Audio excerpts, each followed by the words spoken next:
Marcus Wellington stood at the floor-to-ceiling windows of his penthouse office, looking down at the city that had made him one of the richest men in America. At 52 years old, he had built an empire from nothing.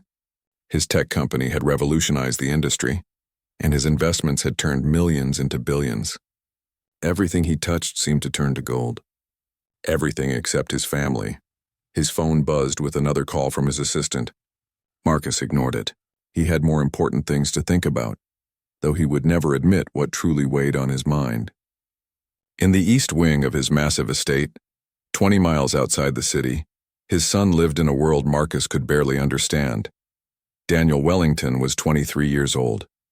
He had lost his sight in a car accident when he was 8, the same accident that had taken his mother's life.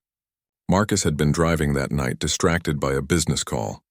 The guilt had built a wall between father and son that 15 years had only made thicker. The Wellington estate was more like a fortress than a home. Security guards patrolled the grounds. Cameras watched every corner. Inside, the house was cold and perfect, like a museum where nobody really lived. Daniel spent most of his time in his wing, which had been specially designed for him after the accident. Everything was in its place. Every surface was smooth. Every door was exactly where he expected it to be. But Daniel rarely left his rooms. He had tutors who came to teach him, therapists who tried to help him adjust, and staff who brought him everything he needed. What he didn't have was freedom. What he didn't have was his father's presence. Marcus worked 18-hour days, traveled constantly, and when he was home, he avoided the East Wing like it held ghosts. On a cold Tuesday morning in November, the head housekeeper, Mrs. Patterson, stood in the kitchen wringing her hands. She had been with the Wellington family for 12 years, and she had never faced a problem quite like this one. The nurse who had been taking care of Daniel had quit suddenly. The previous caregiver before her had lasted only 6 weeks. In fact, Daniel had gone through 11 caregivers in the past 3 years. Mrs. Patterson understood why. Daniel had learned to use silence as a weapon. He would sit for hours without speaking, ignoring questions, refusing to cooperate. He wouldn't eat meals brought to him. He wouldn't participate in activities planned for him. The staff found it frustrating and sad at the same time. This young man who had everything money could buy seemed determined to have nothing at all. The employment agency had sent over another candidate. Mrs. Patterson looked at the file with skepticism. Grace Okoye was 28 years old, newly arrived from Nigeria just 8 months ago. She had been working as a cleaner in a hotel downtown. She had no experience as a caregiver, no training in working with blind individuals, and no references from wealthy families. But the agency was desperate, and so was Mrs. Patterson. Mr. Wellington would be furious if Daniel didn't have someone attending to him. The previous nurse had left 3 days ago, and Daniel had barely eaten since. Grace arrived at the estate gates at exactly 9 in the morning. She had taken 3 buses to get there, leaving her small apartment in the city while it was still dark. When the massive iron gate swung open, and she saw the long driveway stretching ahead through perfectly manicured grounds, her stomach flipped with nervousness. The house itself was like something from a movie. Grace had cleaned hotel rooms, office buildings, and once a small mansion in the suburbs. But nothing had prepared her for this. Marble floors reflected the light from crystal chandeliers. Paintings that looked important hung on every wall. Fresh flowers sat in vases that probably cost more than she made in a month. Mrs. Patterson met her at the door. The older woman looked tired and worried, her gray hair pulled back in a tight bun, her lips pressed together in a thin line. "Miss Okoye? Come in, come in. We don't have much time for orientation, I'm afraid. Mr. Daniel hasn't had proper care for 3 days, and Mr. Wellington will be back from Tokyo tomorrow evening." Grace followed the housekeeper through hallways that seemed to go on forever. Her shoes, which she had polished carefully that morning, squeaked slightly on the marble. She felt out of place in her simple black dress and cardigan, like she had wandered into the wrong world entirely. "Mr. Daniel is blind," Mrs. Patterson explained as they walked. "He lost his sight 15 years ago in the accident that killed his mother. He's a very private young man, very quiet. He doesn't like change, and he doesn't take well to new caregivers." The way Mrs. Patterson said it made Grace wonder what she was really trying to say. They climbed a grand staircase, turned down another long hallway, and finally stopped in front of a set of double doors. "This is the East Wing. Mr. Daniel's rooms are through here. He has a bedroom, a bathroom, a sitting room, and a small library. Everything he needs is here. Your job is to make sure he eats 3 meals a day, takes his medications, and has someone nearby in case he needs anything. The previous nurse left detailed notes. Mrs. Patterson handed Grace a thick folder. Don't expect much conversation. Mr. Daniel prefers silence. Just do your job, stay out of his way, and try to last longer than 6 weeks. With that somewhat grim advice, Mrs. Patterson knocked on the door, announced Grace's arrival, and left her standing there alone. Grace took a deep breath and opened the door. The east wing was darker than the rest of the house. The curtains were drawn, leaving only thin strips of gray November light coming through. The air felt heavy, unused. Grace walked slowly through the sitting room, taking in the leather furniture that looked like it had never been sat on, the books on shelves that seemed untouched, the grand piano covered with a cloth in the corner. Through another doorway, she found the bedroom. Daniel Wellington sat in an armchair by the window, his face turned toward the glass even though the curtains blocked any view. He was thinner than she expected, with dark hair that fell across his forehead and pale skin that suggested he didn't go outside much. He wore expensive clothes, a dark sweater and tailored pants, but they seemed to hang on him. "Hello," Grace said softly. "My name is Grace. I'm here to help take care of you." Daniel didn't move, didn't turn his head, didn't acknowledge that she had spoken at all. Grace stood there for a moment, unsure what to do. She had been warned he was quiet, but this felt different. It wasn't just silence. It was absence, like he had decided that if he didn't respond to the world, maybe the world would eventually leave him alone. She looked at the folder in her hands. The previous nurse's notes were clinical and brief. Breakfast at 8, lunch at noon, dinner at 6. Medications at bedtime. Physical therapy exercises declined. Visitors declined. Outdoor time declined. Everything declined. Grace set the folder down on a side table and walked closer to where Daniel sat. She could see his face better now. He was handsome in a sad way, with strong features and dark eyebrows. His eyes were open, but they had that distant look that didn't focus on anything. "Mr. Daniel," she tried again, "I know you didn't ask for someone new. I know you probably wish everyone would just leave you alone. I'm not going to pretend I know what it's like to be in your situation. But I am here and I'm going to do my job." Still nothing. Not even a flicker of acknowledgement. Grace thought about what Mrs. Patterson had said. 11 caregivers in 3 years. Most people would have given up, taken their paychecks, and left this young man to his silence. But something about the scene in front of her made Grace's heart hurt. This wasn't just a spoiled rich boy throwing a tantrum. This was someone who had given up on something important. She pulled up another chair and sat down near him. Not too close, but close enough that he would know she was there. "I'm from Nigeria," she said, even though he hadn't asked. "I came here 8 months ago. I've been cleaning hotel rooms downtown, and let me tell you, people leave some very strange things in hotel rooms."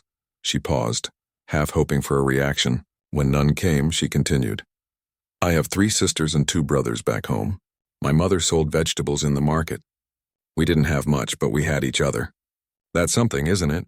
Having people who know your name, who remember your birthday, who notice when you're sad." Daniel's jaw tightened slightly. It was the first sign that he was actually listening, even if he wouldn't admit it. Grace stood up. "Well, I should let you be, but I'll be back with lunch at noon. Mrs. Patterson says you haven't been eating. That's your choice, but I'm going to bring the food anyway. Maybe you'll surprise both of us." She walked to the door, then turned back. Daniel was still sitting in the same position, still facing the covered window, still locked inside whatever prison he had built for himself. But Grace had seen that tiny movement, that tightening of his jaw. He was in there somewhere behind all that silence. As she closed the door behind her, Grace made a decision. She hadn't come all the way to America, hadn't left her family and worked countless hours to give up easily. If Daniel Wellington thought silence would make her disappear, he had met the wrong woman. Grace spent the rest of that morning exploring the East Wing and reading through every note the previous caregivers had left behind. What she found troubled her deeply. Daniel's daily routine had shrunk over the years. He used to go outside, used to do physical therapy, used to eat meals in the dining room. Now he barely left his chair by the window. His world had become smaller and smaller until it was just him and his silence. At exactly noon, Grace prepared a lunch tray. Mrs. Patterson had shown her where everything was kept. The kitchen was enormous, with 3 ovens, 2 refrigerators, and enough counter space to feed a restaurant. The chef, a stern-looking man named Pierre, barely glanced at her as she put together a simple meal. Soup, bread, cheese, fruit. Nothing too complicated. She carried the tray carefully up the stairs and knocked on Daniel's door before entering. He was in the exact same position as before, like a statue that hadn't moved in hours. "I brought lunch," Grace said, setting the tray on a small table near his chair. "It's vegetable soup, fresh bread, some cheese, and grapes. I wasn't sure what you liked, so I kept it simple." Daniel said nothing. His face remained expressionless. Grace pulled up a chair and sat down. "You know, when I was little, maybe 7 years old, I went through this phase where I refused to talk to my mother. I don't even remember why now. Probably something silly. But I was determined. I would sit in our small house and just stay quiet no matter what she said to me."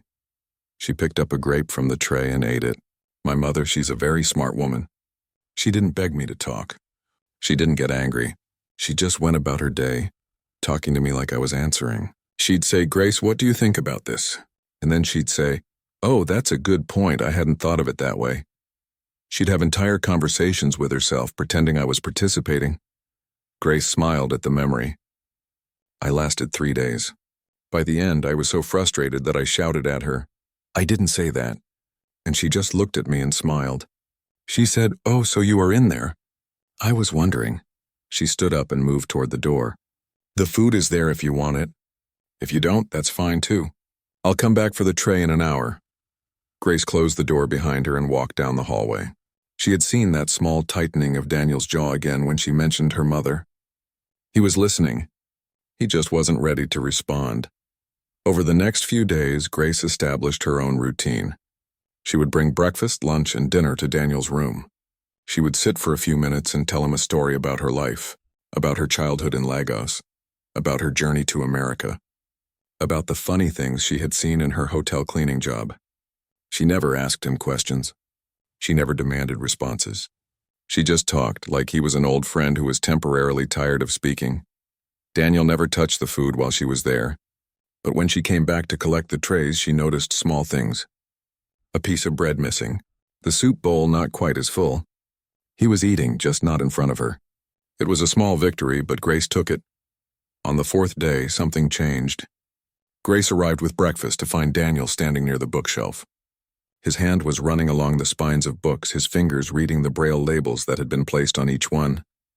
"Good morning," Grace said cheerfully. "It's nice to see you up. I brought eggs today, scrambled with toast, and some orange juice." Daniel's hand paused on a book, but he didn't pull it out. He didn't turn around. Grace set the tray down and walked closer. "These are beautiful books. Have you read many of them?" For a long moment she thought he wouldn't answer. Then so quietly she almost missed it, Daniel spoke. "I used to, before."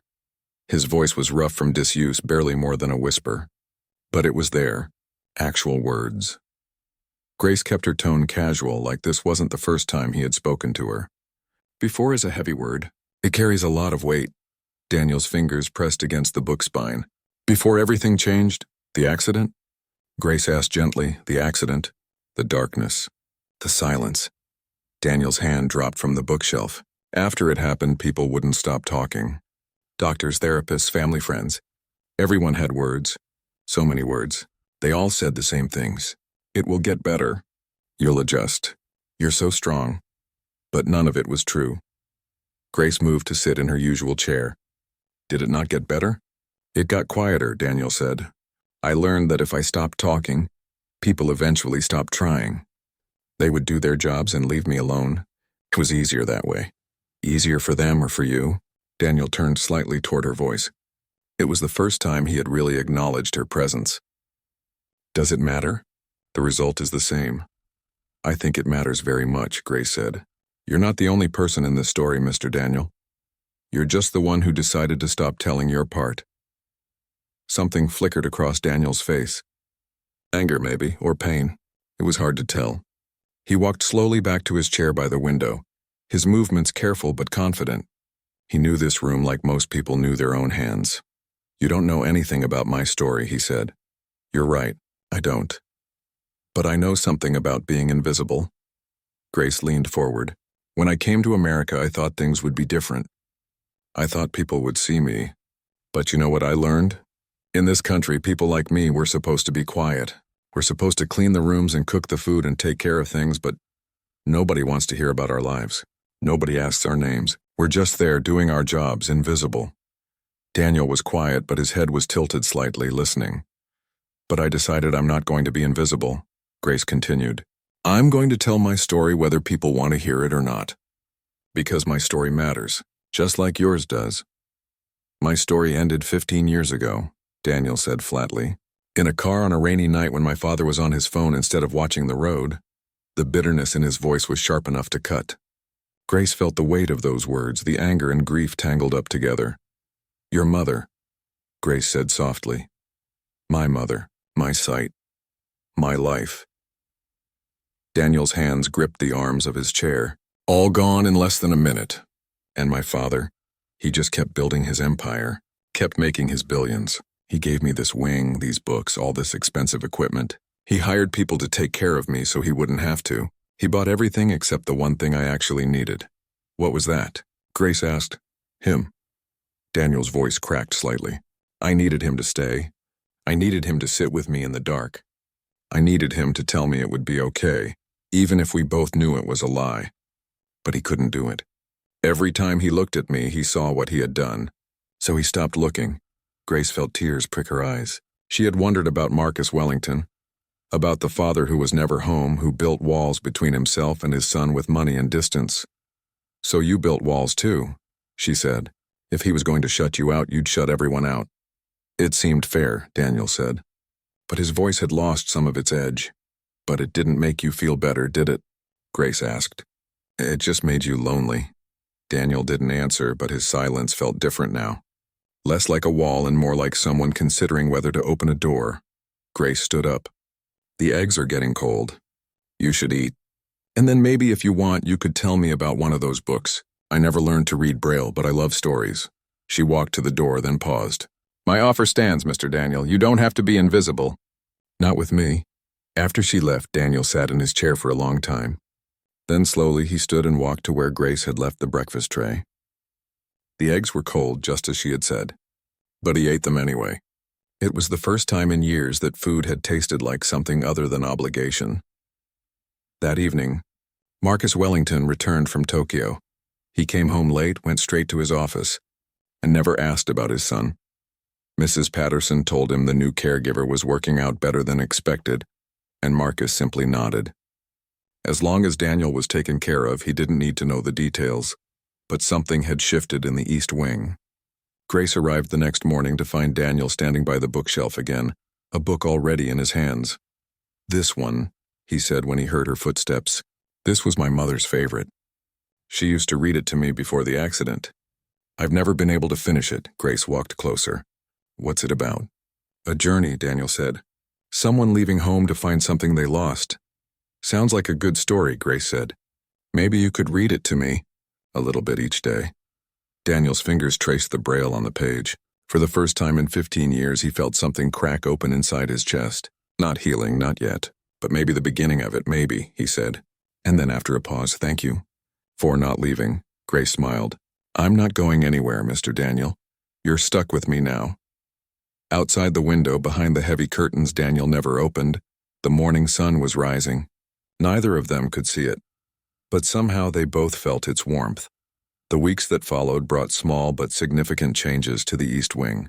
Grace arrived each morning to find Daniel waiting, the book his mother had loved open in his hands. He would read passages aloud in his rusty voice, stumbling sometimes over words he hadn't spoken in years. Grace would listen, asking questions about the story, laughing at the funny parts, gasping at the dramatic moments. It became their ritual. Breakfast and a chapter, lunch and conversation, dinner and sometimes music. Daniel had a collection of records that hadn't been played in years, and Grace would put them on the old player in the corner, filling the room with jazz and classical melodies. Mrs. Patterson noticed the change. She heard laughter coming from the East Wing, something that had never happened before. She saw the food trays coming back empty. She watched Grace leave each evening with a smile on her face instead of the exhausted frustration the other caregivers had worn. But change, even good change, doesn't happen without resistance. And in the Wellington household, the biggest resistance was about to arrive home. It was a Friday afternoon in early December when Marcus Wellington decided to have dinner at home for once. He had a business associate he wanted to impress, and the formal dining room was more appropriate than a restaurant. Mrs. Patterson was instructed to prepare an elaborate meal and to inform Daniel that his presence was expected. When Grace told Daniel about the dinner, his whole body went rigid. "No," he said flatly. "I don't do dinners." "He knows that. Your father specifically asked for you to be there," Grace said gently. "It's just a meal." "It's never just a meal with him." Daniel stood up from his chair, agitation clear in his movements. "It's a performance. Look at my son. See how well I've taken care of him. Look at how normal everything is. Except nothing is normal, and he knows it." Grace understood his fear. She had watched him slowly come out of his shell over the past few weeks, and the thought of facing his father felt like being shoved back into darkness. "What if I'm there with you?" Grace offered. "I'll sit beside you. I'll tell you what's happening." "You won't be alone." Daniel's hands clenched and unclenched at his sides. "He hasn't really spoken to me in over a year. Why would he want me there now?" "Maybe he misses you," Grace suggested, though she wasn't sure she believed it herself. "He doesn't miss me. He misses the son I used to be." Daniel's voice was bitter, the one who could see, the one who didn't remind him every day of what he did. That evening, Grace helped Daniel get ready. She described his clothes to him, made sure everything was perfect. His hands shook slightly as she guided him through the house to the formal dining room. It was the first time he had left the East Wing in months. The dining room was magnificent. Crystal chandeliers hung from the ceiling. The long mahogany table was set with china and silver that probably cost more than Grace made in a year. Candles flickered in elaborate holders. It was beautiful and cold at the same time. Marcus Wellington stood at the head of the table speaking with his guest, a man named Richard Sterling who owned a chain of hotels. Both men wore expensive suits and had that polished look of people who spent their lives in boardrooms. When Daniel entered the room with Grace at his side, Marcus's expression barely changed.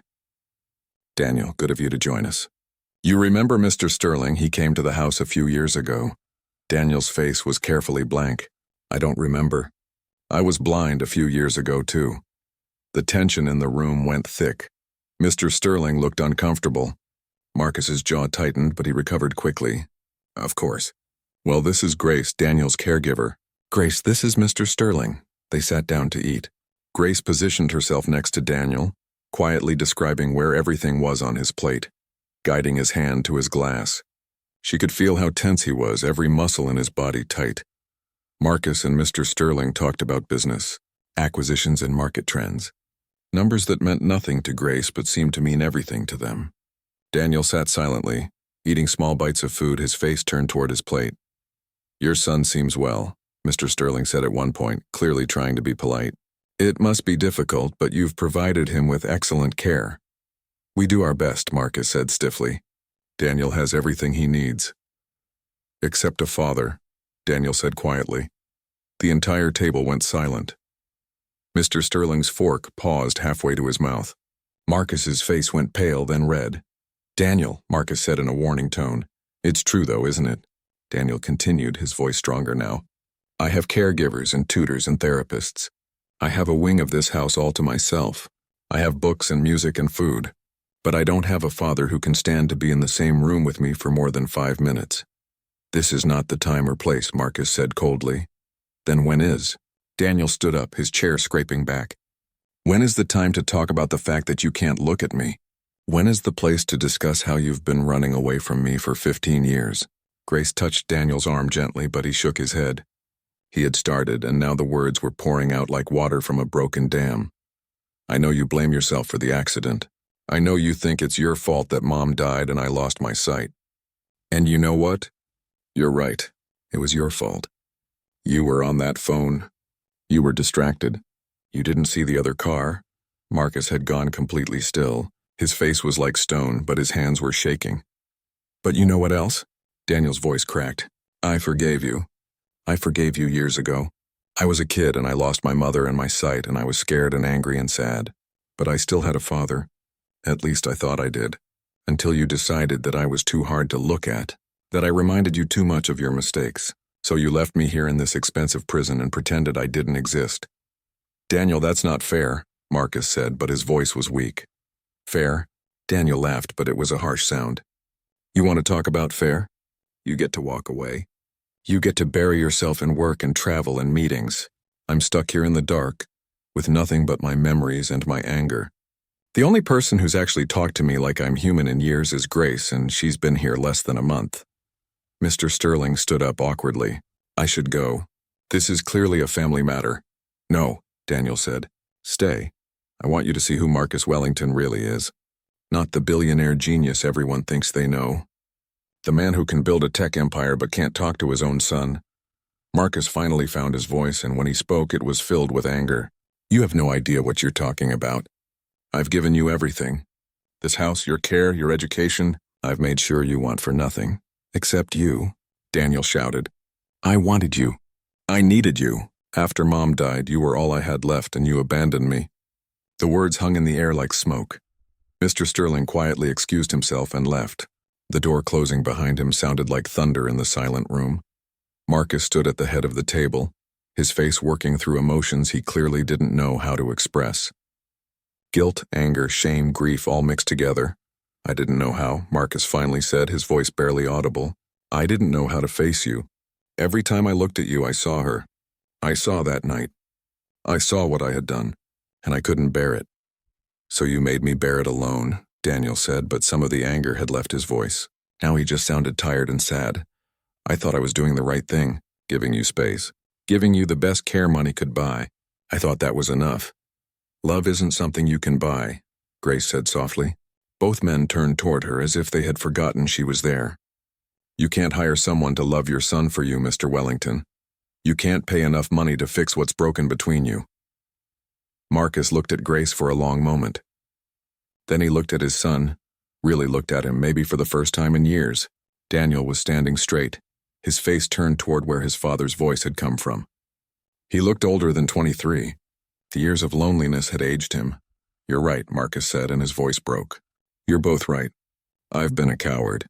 I've been running away from you because I couldn't run away from my own guilt. And in doing that, I lost you. I lost my son. Daniel's face crumpled slightly.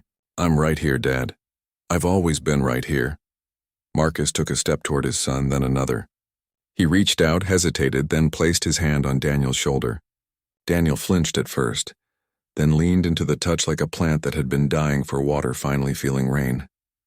I'm sorry, Marcus whispered. I'm so sorry. For the accident.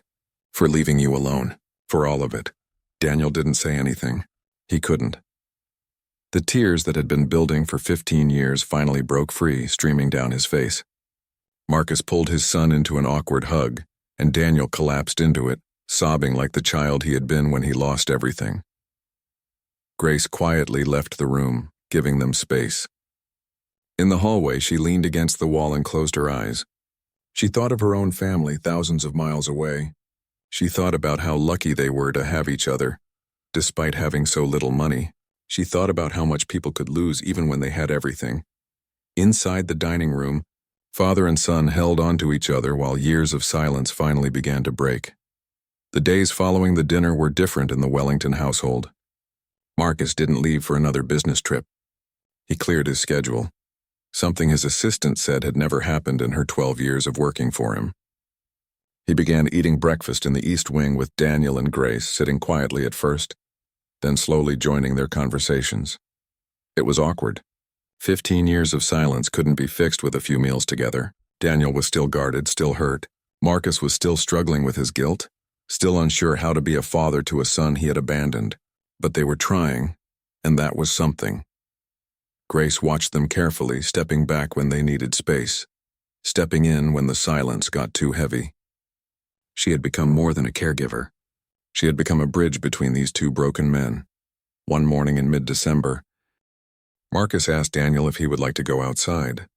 It was a simple question, but it carried weight. Daniel hadn't been outside in over a year. He had built his world within the walls of the East Wing, and stepping beyond it felt terrifying. I'll go with you, Grace offered. Both of us will. Daniel agreed, though Grace could feel his nervousness. They bundled up in warm coats and walked through the house. The staff stopped what they were doing to watch. Daniel Wellington, who had been a ghost in his own home, was walking through the front door. The December air was cold and crisp. Daniel stopped on the front steps, his face turned upward toward the weak winter sun. Grace described everything to him. The gray sky, the bare trees, the frost still clinging to the grass in shadowed spots. Marcus stood beside his son, his hands in his pockets, watching Daniel experience the outside world. They walked slowly down the driveway. Grace on one side of Daniel, Marcus on the other. Daniel's steps were careful but growing more confident. His hands reached out occasionally to touch things. The rough bark of a tree, the cold metal of a garden bench, the world beyond his rooms. "I forgot how the air smells different outside," Daniel said. "In my rooms, everything smells clean but empty. Out here, it smells like earth and trees and weather." "Your mother loved this garden," Marcus said quietly. It was the first time he had mentioned her in years. "She used to spend hours out here, planning what to plant each season. She said that watching things grow gave her hope." Daniel stopped walking. "Tell me about her. I remember some things, but I was so young. Tell me what you remember." Marcus was quiet for a long moment. Grace could see him struggling, but she didn't interrupt. This was something he needed to do. "She was fearless," Marcus finally said. "When I met her, I was just starting my company. I was working 18-hour days, sleeping in my office. She was an architect, designing buildings that challenged what people thought was possible. She told me on our third date that I worked too much, that I was missing life by being so focused on success." A small smile crossed Marcus's face at the memory. "I told her she was wrong, that success was life, and she laughed at me.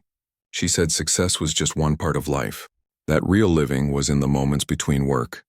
The conversations over coffee, the walks in the park, the time spent with people you loved. Did you listen to her?" Daniel asked. "Not enough," Marcus admitted. "I kept working, kept building.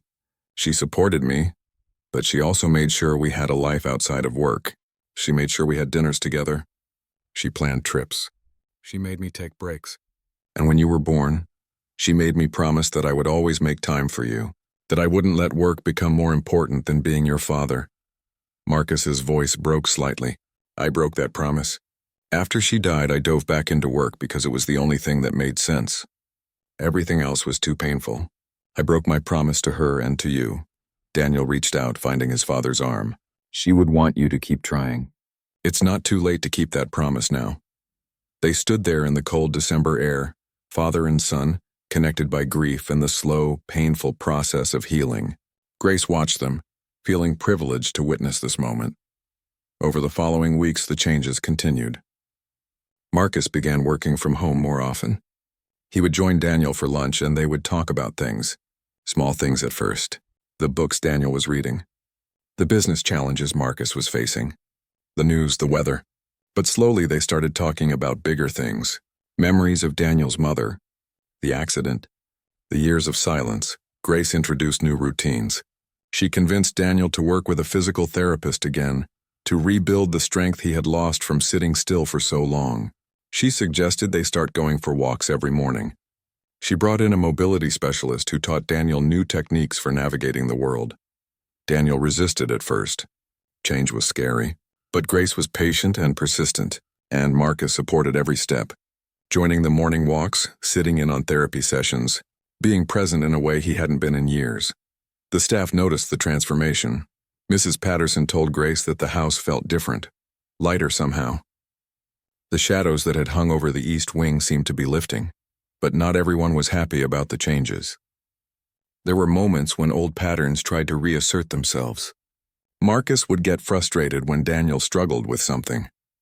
Daniel would retreat into silence when his father's business calls interrupted their time together. Grace would find herself mediating, reminding them both that healing wasn't linear, that setbacks were part of the process. One evening in January, something happened that tested all the progress they had made. Marcus had to attend a charity gala, a major event that he couldn't miss. He asked Daniel if he would like to come. Daniel's first instinct was to refuse. The thought of being in a room full of strangers, of people staring at him, of questions and pity, made his stomach turn. "I'll be right there with you," Marcus said, "and Grace can come too." You don't have to stay long. Just make an appearance. Show people that you exist, that you're part of the world. Daniel struggled with the decision. Part of him wanted to hide, to stay in the safety of his rooms, but another part of him, the part that had been growing stronger with each morning walk and each conversation with his father, wanted to try. Okay, he finally agreed. But if it gets too much, I'm leaving. Fair enough, Marcus said. The night of the gala, Grace helped Daniel get dressed in a tailored suit. She described how he looked, told him he was handsome, tried to ease his visible nervousness. Marcus came to the East Wing to pick them up, something he never would have done months before. The gala was held at a luxury hotel downtown. The ballroom was filled with hundreds of people, all dressed in their finest clothes, drinking champagne and networking. When Marcus arrived with Daniel, people turned to stare. Whispers rippled through the crowd. Many of them hadn't seen Daniel Wellington in years. Some thought he had been sent away somewhere. Others had simply forgotten Marcus had a son. Grace stayed close to Daniel, describing the room to him in quiet tones. The high ceilings with elaborate moldings, the crystal chandeliers casting warm light, the tables covered in white linens and elaborate flower arrangements. She told him when people were approaching, who they were if Marcus identified them. It was overwhelming, but Daniel held his ground. He shook hands when introduced. He answered polite questions about how he was doing. He even managed a few smiles, though Grace could feel the tension in his body. Marcus stayed beside his son the entire time. He didn't wander off to network or make deals. He kept his hand on Daniel's shoulder, a gesture that was protective and proud at the same time. People who had known Marcus for years were shocked. Some were moved. Marcus Wellington, the workaholic billionaire, was finally being a father. At one point, an older woman approached them. Grace tensed when she realized it was Margaret Wellington, Marcus's mother and Daniel's grandmother. She hadn't visited the estate in years, claiming the situation with Daniel was too difficult for her to handle. Marcus, Daniel, she said stiffly. I didn't expect to see you here, Daniel. Grandmother, Daniel said, his voice carefully neutral. You look well, Margaret said, though her tone suggested she didn't mean it. I suppose Marcus has finally decided to parade you around. Grace felt Daniel stiffen. Marcus's face went hard, but before either of them could respond, Daniel spoke. My father isn't parading me around. He's including me in his life, something I wish more of my family had done over the years. If my presence makes you uncomfortable, you're welcome to leave. Margaret's face went red. She opened her mouth to respond, then closed it. She turned and walked away without another word. Marcus looked at his son with something like awe. I should have said that to her years ago. Better late than never, Daniel said, and there was a hint of humor in his voice. As the evening wore on, Daniel began to relax slightly. He couldn't see the room, but he could feel it. The energy of people talking and laughing. The music playing softly in the background. The warmth of his father beside him and Grace nearby. It wasn't comfortable, not exactly, but it was real. It was life happening around him instead of without him. They left after an hour, which was enough for a first outing. In the car on the way home, Daniel leaned back against the seat, exhausted but also exhilarated. That was hard, he admitted. You did great, Marcus said. I was proud to have you there. Daniel smiled slightly. I was proud to be there. Scared but proud. When they got home, Grace helped Daniel back to the East Wing. But as she turned to leave for the night, Daniel called her back. Grace, thank you. For everything. For not giving up on me. For making me try. For helping my father and me find each other again. Grace felt tears prick her eyes. You did the hard work, Mr. Daniel. I just held the door open. You walked through it yourself. We walked through it, Daniel corrected. All three of us. That night, as Grace took the 3 buses back to her small apartment, she thought about how much had changed since that first cold November morning. She had come to the Wellington estate expecting to clean and care for a difficult young man. She had found instead 2 people lost in their own grief, separated by guilt and pain and silence. She had held up a mirror and made them see each other again.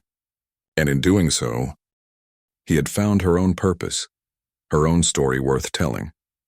February arrived with unexpected warmth, melting the last of the winter snow. The Wellington estate, which had felt like a cold museum for so many years, began to feel different. Windows were opened to let in fresh air. Curtains were pulled back to let in light even in the east wing. The house was waking up from a long sleep. Daniel had started venturing out more.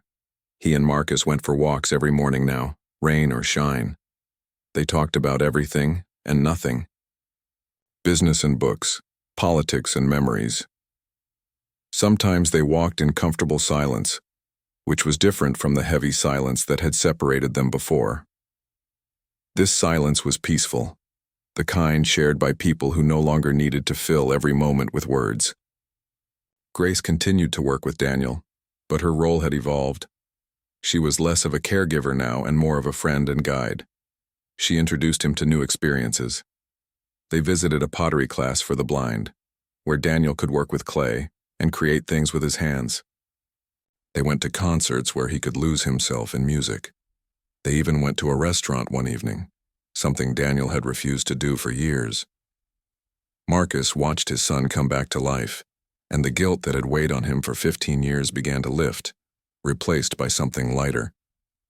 Hope, maybe, or gratitude. He still worked, but he had cut his hours dramatically. He turned down trips that would keep him away from home. He started saying no to opportunities that would have been unthinkable a few months before. His business associates thought he had lost his mind. But Marcus didn't care. He had been chasing success for so long that he had forgotten what he was running from. Now he was learning to stand still, to be present, to be a father. One afternoon in late February, Marcus came to the East Wing with an unusual request. "I want to take you somewhere," he told Daniel. "It's important to me, but it might be difficult for you. I'll understand if you say no." Daniel, who had learned to trust his father again, agreed without knowing where they were going. Grace came with them, as she always did. They drove for about an hour, leaving the city behind and heading into the countryside. When the car finally stopped, Marcus helped Daniel out. The air smelled different here, cleaner, with a hint of flowers even though it was still winter. Daniel could hear birds singing and the rustle of trees in the breeze. "Where are we?" Daniel asked. Marcus's voice was thick with emotion when he answered. "The cemetery, where your mother is buried." Daniel went very still. He hadn't been here since the funeral 15 years ago. He had been 8 years old, newly blind, drowning in grief and confusion. He hadn't wanted to come back because it made everything too real. "I come here once a month," Marcus said quietly. "I talk to her, tell her about business, about life, but I never told her about you because I was too ashamed. I didn't want to admit to her that I had failed you, that I had broken my promise." Grace stood a little distance away, giving them privacy, but staying close enough to help if needed. Marcus guided Daniel to the gravestone. It was simple but elegant, made of smooth granite with carved flowers around the edges. Marcus placed Daniel's hand on the stone so he could feel the engraving. "Elizabeth Ann Wellington, beloved wife and mother." "I'm sorry I haven't brought you here before," Marcus said. "I thought I was protecting you, but I was really protecting myself. I didn't want to face this place, face her, face what I had done." Daniel's fingers traced the letters of his mother's name. Tears started to fall down his face, but he didn't try to stop them. "Tell me about the last time you saw her. The real memory, not the accident. Before that night." Marcus sat down on the grass next to the grave, pulling Daniel down beside him. Grace could see how hard this was for him, but he took a deep breath and began to speak. "It was that afternoon before we went out that evening. You were at a friend's house, and your mother was in the garden. I came home from work early, which was rare. She was surprised to see me. She had dirt on her face from planting something. Roses, I think. She looked so happy, so alive." Marcus's voice was soft, lost in the memory. "She told me she was glad I was home early. She said we needed more moments like this. Ordinary moments where nothing important happened except being together. I laughed and said I'd try. She kissed me and said, 'Don't try, just do it.' Those were her last real words to me. Don't try, just do it." Daniel was crying openly now. I remember her laugh. I remember how she smelled like flowers and sunshine. I remember her voice reading me stories before bed. "She loved you so much," Marcus said. "When you were born, She said you were her greatest achievement, better than any building she had ever designed. She said that creating a life was the most important thing a person could do. They sat there for a long time, father and son, sharing memories of the woman they had both loved and lost. Grace listened from her spot under a nearby tree, tears running down her own face. She thought of her own mother, so far away in Nigeria. She made a mental note to call her that evening to tell her she loved her, to not wait until it was too late. Finally, Daniel spoke to his mother directly. "Mom, I'm sorry I stayed away so long. I was angry and hurt and scared. I blamed Dad for a long time. I blame myself too. I thought maybe if I had been different, better, the accident wouldn't have happened. But I'm trying to let go of that now. Dad and I are trying to find our way back to each other. I think you'd be happy about that." Marcus put his arm around Daniel's shoulders. "She would be proud of you. Of the man you've become despite everything. I'm proud of you too." When they finally left the cemetery, something had shifted again. It wasn't a dramatic change, but it was significant. They had faced the past together instead of running from it. They had honored Elizabeth's memory by trying to keep the promise Marcus had made to her. In the weeks that followed, life at the Wellington estate continued to transform. Marcus surprised Daniel by suggesting they turn part of the house into a foundation to help other blind young people. Daniel loved the idea. Together they began planning, meeting with educators, architects, and specialists, creating a space where blind teenagers and young adults could learn skills, socialize, and feel less alone. Grace helped coordinate everything. She reached out to organizations, scheduled meetings, and kept everyone on track. But she also noticed something else happening. Marcus had been talking to his lawyers and accountants about something he wouldn't share with her. One evening in early March, Marcus asked Grace to join him and Daniel in the library. It was a formal room that they rarely used, which made Grace nervous. "Grace, sit down," Marcus said. "We want to talk to you about something." Grace sat on the edge of an expensive leather chair, her hands folded in her lap. Daniel was smiling, which eased her worry slightly. "You've been with us for 4 months now," Marcus began. "In that time, you've changed this family in ways I didn't think were possible. You gave my son his life back. You gave me my son back. You did what dozens of trained professionals couldn't do, and you did it with patience and love." Grace felt her cheeks grow warm. "I just did my job, Mr. Wellington." "No," Marcus said firmly. "You did much more than your job, and we want to recognize that. I've had my lawyers draw up some papers. I'm offering you a full-time position as the director of our new foundation. You'll oversee the programs, hire staff, and work with Daniel to make this vision a reality. The salary is significant, and it comes with full benefits, including help with your immigration status and sponsorship for your family if they want to come to America." Grace stared at him, unable to process what she was hearing. "Mr. Wellington, I don't have any experience running a foundation. I'm just a maid who got lucky." "You're not just anything," Daniel said. "You're smart, compassionate, and you understand what people need because you've lived through struggles yourself. That's worth more than any degree." Grace felt tears start to fall. "I don't know what to say." "Say yes," Marcus said simply. "Say yes and help us turn something good from all these years of pain. Help other families avoid what we went through. Give other young people what you gave Daniel." Grace thought about her small apartment, her 3-bus commute, her dreams of doing something meaningful with her life. She thought about her mother selling vegetables in a Nigerian market, working so hard to give her children opportunities. She thought about how far she had come and how much further she could go. "Yes," she said, her voice shaking with emotion. "Yes, I'll do it." Daniel stood up and crossed the room, his movements confident now. He found Grace and pulled her into a hug. "Thank you for everything." Marcus joined them, something he would never have done months ago. The 3 of them stood together, an unlikely family bound not by blood, but by the journey they had taken together. Over the next few months, the foundation took shape. They converted the west wing of the estate into a center with classrooms, therapy rooms, and recreational spaces. They hired teachers and counselors who specialized in working with blind young adults. They reached out to families who were struggling, offering programs and support free of charge. The Wellington Foundation for Blind Young Adults opened its doors in June.